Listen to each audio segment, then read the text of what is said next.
एक भक्त ने प्रश्न किया, महाराज जी क्या शादी के लिए जन्म कुंडली बनानी जरूरी होती है? तो आगे सुनिए महाराज जी ने क्या बताया।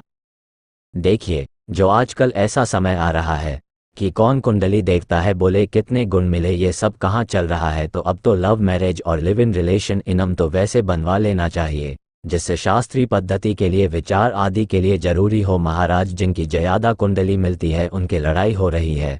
देखो, लड़ाइयाँ तब बंद होगी जब सद्विचार होंगे। कुंडली से थोड़ी हो जाएगी, आपका सद्विचार हो तभी मंगल विचारों के। अगर पत्नी कटु बोल रही और हम थोड़ा नम्र हो गए तो हम दोनों जीवन साथी का बढ़िया मंगल में जी।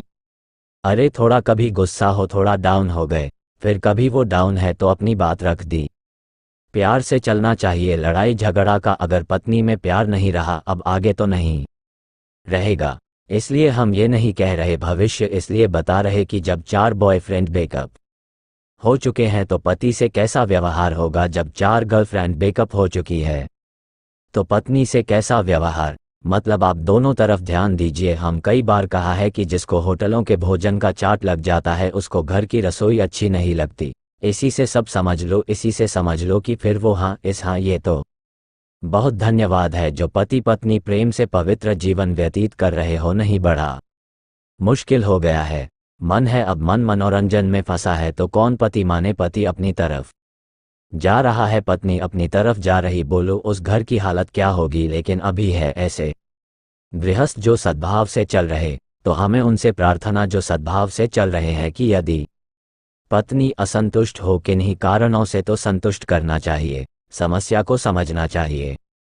लड़ना मारना पीटना ये राक्षसी व्यवहार ठीक नहीं। हम कह रहे बिल्कुल ना पटरी खाए तो सरकारी हिसाब किताब है भाई, आप संबंध विच्छेद कर लीजिए, लेकिन मारना पीटना लड़ाई झगड़ा आप अपना जीवन जिए, हम अपना जीवन जी रहे हैं। लेकिन ये जो हिंसा आद में उतर जाना ये ठीक नहीं। मारने का अधिकार नहीं, पीटने का अधिकार नहीं है, दंड देने का अधिकार नहीं है।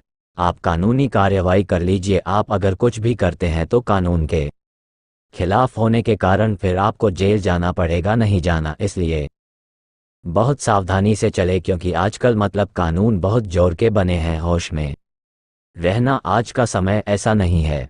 हाँ, ऐसा बहुत बहुत सावधानी से मना के चलो, मना के चलो और परिवार सज जाएगा। देखो देवी शक्ति है। अगर हम तो इतना कहते हैं, अगर चरित्र पवित्र है तो हर बात सह लेनी चाहिए। चरित्र पवित्र है तो हर बात सह लेनी चाहिए, चाहे पति हो चाहे पत्नी हो, एक दूसरे की कमियों को सह ले। चरित्र में हमारा थोड़ा कि अगर तुम चरित्रहीन हो तो फिर हम संबंध कैसे चल पाएगा। अगर और कमियां सब है तो चलेगा, चरित्रहीन नहीं होना चाहिए। और आज हमारे नई संस्कृति में चरित्रहीनता बहुत फैल रही, नहीं फैल रही तो हाँ, हमारी चरित्रहीनता हमारे गृहस्थी में बहुत बाधक बन जाएगी चाहे। इसीलिए नौजवान से नए भाइयों से प्रार्थना है कि आप अपने चरित्र को बचाए, जो आपके जीवन को उज्जवल करने वाला है। चरित्रहीन जीवन अच्छा नहीं होता है, बड़ी समस्याओं में फंस जाता है चरित्रहीन जीवन। महाराज जी मेरा सवाल है कि कुछ लोग दीक्षा नामदान गुरुजी से प्राप्त करने के पश्चात भी लोग गलत कार्य या लोगों का दिल दुखाने का काम करते हैं, जिसमें उनके गुरुजी की भी निंदा होती है। महाराज जी ऐसे में आप जो अज्ञानी जीव है, केवल कान फूक वाले, उसको थोड़ी चेला कहते हैं। चेला तो होता है मन क्रम वचन त्रिशुद्ध सकल मत हम श्रीहित हरिवंश उपासी। जो मन से वचन से कर्म से गुरु का हो जाए उसे चेला कहते हैं। मन से वही सोचेगा जो गुरु जी ने कहा है, अनुकूल तन से वही क्रिया करेगा जिससे गुरु की निंदा ना हो, वाणी से वही बोलेगा जिससे दूसरों को सुख हो, तब तो चेला। मन मिले तो चेला, नहीं तो फिर जगत का सब मेल ही है।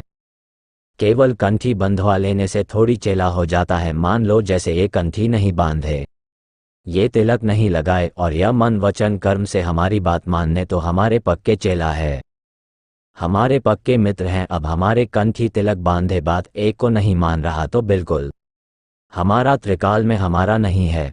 बात समझ रहे ना, तो जो गुरु के महत्व को नहीं समझते, भगवान के मार्ग को नहीं जानते और बस ऐसे ही प्रवाह में आकर कंठी तिलक बंधवा ली, वही ऐसे मनमानी करते हैं, फिर उनको लाभ नहीं मिलता है और गुरुजनों का अपमान ऊपर से होता है कि कैसे तुम्हारे गुरु हैं जो तुम ऐसे आचरण कर रहे हो। संसार फिर गुरुजनों को अपशब्द बोलता है तो उनके द्वारा जो किया हुआ यह आचरण है महान अपराध बन जाता है कि गुरुजनों का भी अपमान होता है और कंठी तिलक का भी अपमान होता है। हम प्रार्थना करते हैं सत्संग में कई बार कि सैसा गुरु मत बनाओ, सैसा गुरु मंत्र मत लो। जब तुम्हें यह समझ में आ जाए कि मुझे गुरु की बात पर चलना है तब गुरु बनाओ, नहीं तो सत्संग सुनो, जितना मन आवे उतना धारण करो।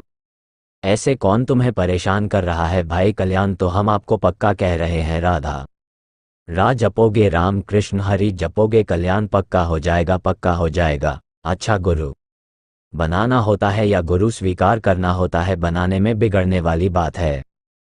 स्वीकृति में जैसे आपने हमारी बात सुनी और मन से स्वीकार कर लिया कि आप हमारे गुरुदेव, मैं आपकी आज्ञा के हो गया, कहने की भी जरूरत नहीं प्रकट में कि हम आपको गुरु मानते हैं, नहीं, वो अपने आप प्रियता हो जाएगी। अब देखना आपके मन के अनुसार जो भावना की जिन संत के प्रति करोगे उनकी दृष्टि आपके प्रति वही होगी जो आप भावना की हो। मैं आपका बच्चा हूं, मैं आपका शिष्य हूं, तो उनका प्यार आपको मिलेगा। और आप कंठी तिलक बंधवा मनमान आचरण करें तो जलन और पैदा होगी, सामने देखकर जलन पैदा होगी। जब धर्म से नहीं चलोगे तो तुम्हारे देखने से हमें संतोष नहीं होगा, जलन पैदा होगी तो अनर्थ हो जाता है। जब हम पहले पाप कर्म करते हैं और गुरु बना लेते हैं तो उनकी कृपा से पाप से मुक्ति होने का चांस हो जाता है, लेकिन गुरु बनाकर जब पाप करते हैं तो रजिस्टर्ड हो जाते हैं, फिर उनको भोगना ही पड़ता है। बहुत कठोर दंड मिलता है। फिर ऐसे लोगों को जानबूझ से कई लोग सेवा करते हैं जैसे, और वो और संगत से गलत व्यवहार करते हैं वैसे तो उनका, और वो बहुत बड़े उनको पोस्ट मिली होती है कि सबकी सेवा करने की, और वही गलत व्यवहार कर रहे होते हैं कि देखो, एक होता है सेवा का दिखावा करके मान और रुपया घसीटना, दो चीजें होती है। हम इसलिए दो शब्द कहे, एक तो मान प्राप्ति करना और एक रुपया घसीटना, और एक होते हैं जो वास्तविक सेवा करते हैं, वो भूल के गलत नहीं कर सकते, बात समझना। एक जो पोस्टर बैनर और दिखावा करके मान प्राप्ति करना कि हम बहुत बड़े सेवक हैं, दानी है, दूसरों के समाज के, या फिर रुपया घसीटना, ये तो अलग चीज हो गई। लेकिन एक मन वचन कर्म से दूसरों की सेवा करता है, वो कभी गलत स्वयं नहीं कर सकता। ऐसे तो लाखों में कोई विरले ही होंगे जो स्वयं सच्चे आचरण करके दूसर को, तो हमको चाहिए हम अपने आप का सुधार करें, एक एक सुधार करें तो पूरी समाज का सुधार हो जाएगा। अगर हम पूरी समाज की निंदा करेंगे तो हमारा सुधार तो होगा नहीं, समाज का भी नहीं होगा। हमारे यहाँ का रूल है, यहाँ के सत्संग का, कि जितने लोग हम सामने बैठे हैं, हम नियम लेख गलत नहीं करेंगे। हम सुधार करें तो आप सुधर गए, आप सुधर गए, हम सुधर गए, आप तो थोड़ी समाज तो सुधरी ना। हम लोग क्या करते कि समाज को जैसे सुधारने की बात करें और खुद हम ना सुधरे तो फिर सुधार नहीं होगा और दोष ऊपर से आ जाएगा। क्योंकि हमारे घर में इतना कूड़ा है कि हम अपने घर में झाड़ू पोछा तो लगा नहीं पा रहे पूरा, अब हम दूसरे के घरों की क्या देखे, बात समझ रहे ना। तेरे भावे जो करे भलो बरो संसार नारायण, तो बैठ के अपनो भवन बुहार। हम सब मिल करके अपने हृदय को ठीक करें तो हम भारत के एक कोने को तो झाड़ू लगा पाए। एक समाज तो सुधरे 100 सुधरे तो सुधरे ना, 100,000 को सुधार देंगे, 1,000 लाख को सुधार देंगे तो हम लोग सुधरे। हमें चाहिए कि वर्तमान में जितने अपने लोग बैठे हैं, अपने लोग गलत आचरण के त्याग का संकल्प करें। अपने लोग दम पाखंड नाटकबाजी करके दूसरे से धन लेना, सम्मान पाना, ये सब छोड़े, सच्चाई से ईमानदारी से सेवा करें। ईमानदारी से हम धन कमाएं, ईमानदारी से परिवार और समाज की सेवा करें, तो अभी हम आनंदित हो जाएंगे। हमें लगता है हम दूसरों के ऊपर दोषारोपण ना करके हम अपने आप का सुधार करें तो बहुत अच्छा रहेगा। राधे राधे।